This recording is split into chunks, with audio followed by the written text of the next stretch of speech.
Hey there, y'all. Disney D Prince here today with another Barbie signature unboxing. Today we have doll number 2 in the Gala collection. This is Lavender Daydream.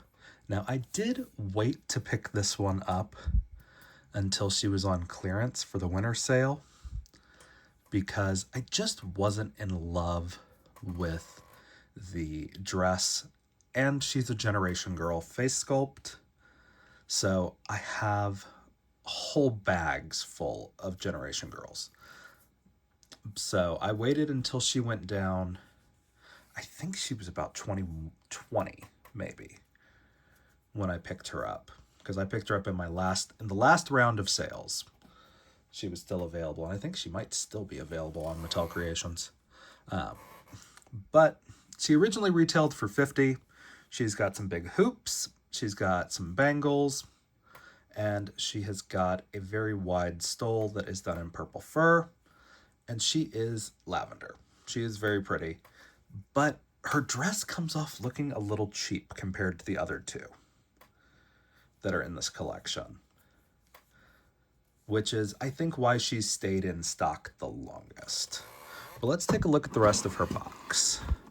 So as we can see here on the back, very cute. She does have some transparent mules, so that's nice to see.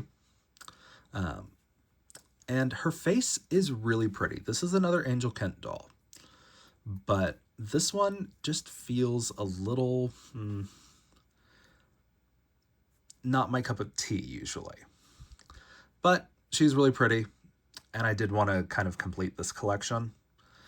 So let's unbox her and see if maybe I'm just not seeing her through the way she's posed in the box,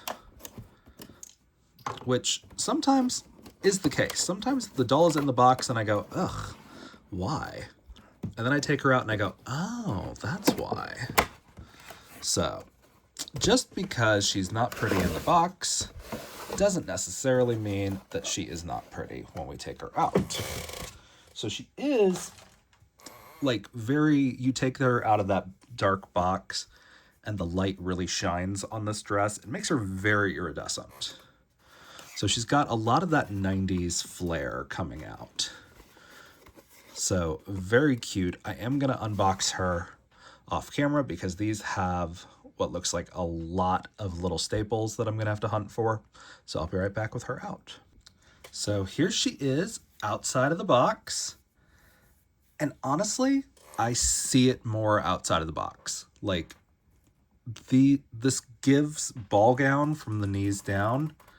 So it's very cute. It's a little bit Glinda in purple. She does come with her certificate, so she's black label, so no edition sizes on black label. She does have a transparent sparkly base and a transparent sparkly stand for the base.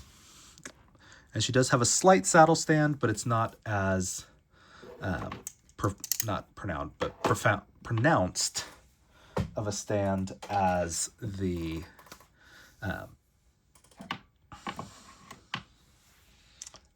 Blue Sensation doll is. So very cute.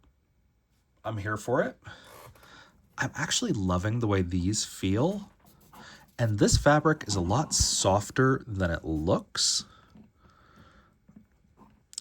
And she just looks great. The only thing about her hair that I don't like is this weird top knot she's got going on. Just because it doesn't kind of fit the vibe. If they gave her the same side style that they gave the other two Odiles, I feel like it would have looked a little better. But she does look really cute out of the box. I don't love that these are obviously held in place because they won't stay on the arm. So I wanted to wait until I was on camera to cut this rubber band and see what this does when I take this off. So we're already losing one. And as you can see, that was held on pretty tight up there because it left an indent in her arm. So these bracelets are individual. and they are going to be very loose. Those are bangles, which is fine, but it does mean that they're going to be falling off your doll if you're actually playing with them. So those are posing bracelets, but they are done in the metallic silver, which I appreciate. So again, we have that metallic silver there on the ring, and then her earrings. She's got big hoop earrings that have a little bit of plastic in between them. That's why they look like that, to kind of make a barrier between the earring and the head, to prevent any paint leaking or anything like that. She does have some nail polish that is more of like a neutral pink. It's very cute, but as you can see, those lines right here from where the bangles were being held in place, that's not a great thing to happen on an expensive Model Muse body. I can hopefully fix that by just dunking her arm in some boiling water and letting it sit there for a second or two. And hopefully that'll let the plastic reset. That's generally a good idea to do with any punctures or extra divots and things, is to first try to dunk it in boiling water for a few minutes. Let it hover there, kind of hold it over the steam, because that will help reset the plastic. So let's take a look at this stole. So it is kind of short. It is very wide. So this is much more of like an on the shoulder stole. So if we were to style this how you would actually wear a stole, let's see. So it would look like it's causing all the bracelets to fall off. So I caught one, the dress caught one, and one stayed on. I'm going to hold these off to the side until we're done. And then we're going to pop this on. So we can hopefully kind of like do that. So that's how you would style a stole that's actually this length if you were wearing it. So it's not bad like this, and it does make a little more sense when it's worn like this because you have these multiple textures. But I don't love this one random cross strap, but like I get the vision, because if you wanted to only style the stole on one side, that would be more of an impact to bring balance to the force. And half my bracelets were running away with the skirt. So yeah, this is a very cute doll. She is going to be a match most likely for your made to move boxer that's kind of available on Amazon right now. She comes in and out of stock. I have found her at Ollie's for like the same price, so not really a deal, but very cute. The face screening is great. Like, she looks super cute. No pixelation, which is awesome.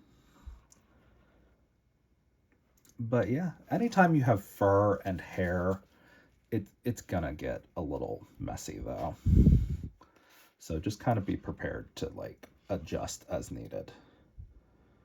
But she's not bad out of the box. Like, I think the problem is on some of these is that their box is just too constrictive to where it doesn't let the dress breathe. But she looks pretty good. Now, am I glad I didn't pay $50 for her? Yeah, because this is not like the hardest construction of a dress. And if I remember right, like, she has Velcro here at the back. Like, and that's her only point of contact, is the Velcro. So on a signature doll, when there's Velcro, I'm a little bummed just because it will get snagged and have to be replaced over time.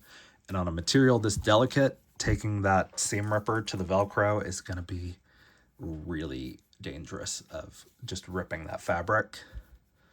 But she is really cute. So downsides are the dress is super thin and there's not a lining on the inside of it. The bracelets are too big for the hands, so once you would take those rubber bands off, they're going to fall off at like a stiff breeze. If this doll rattles on the shelf, if you live in an earthquake area, yeah, these bracelets are not your best friend. And the stole is slightly too short to be impactful. Like, I like that it doesn't mess with the skirt. If you're wearing it like you would wear a stole that's this style, it's not messing with the skirt at all. So you've got furry on top like Abby Abominable from Monster High, and then bubble fabric on the bottom like Glinda from Wicked. So this is a great doll when you're getting her on sale, just because it's great when they do retro sculpts, but there are so many of these dolls that are just floating around thrift stores with the Generation Girl face sculpt that you could pick that doll up for, $2 and make her into a brunette for another 10 if you pick up the hair. But she's really cute. So if you guys have any questions on her, let me know in the comments. If you enjoyed it, leave me a like. And as always, follow along for some more fun unboxings. All right, y'all. Be good. Bye.